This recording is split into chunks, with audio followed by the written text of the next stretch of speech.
Difficile de connaître l'origine du conflit qui oppose les trois plus grands rappeurs français. La Fouine, Rof et Booba nourrissent les uns pour les autres un profond mépris qu'ils expriment ouvertement sur Internet. Si t'as quelque chose à me dire, Booba, viens me le dire. Et on verra si ça va se passer comme tu le crois. Les langues de bois, c'est terminé.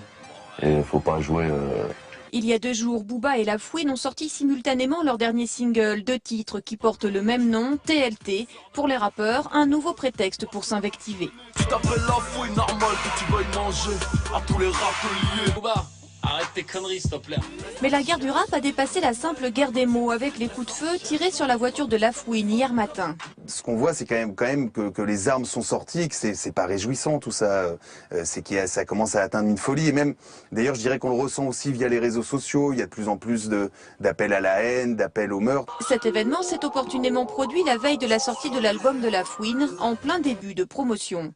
À la fin du mois, un livre sur les ficelles du rap français va être publié. Le sujet est tellement brûlant que l'auteur préfère rester anonyme. Je pense que c'est un coup monté pour une histoire de promo, dans le sens où il s'est passé quasiment la même chose il y a une semaine aux États-Unis avec l'un des plus grands rappeurs qui s'appelle Rick Ross, qui lui aussi à 5 h du matin s'est fait agresser sans témoin dans l'optique de faire du buzz.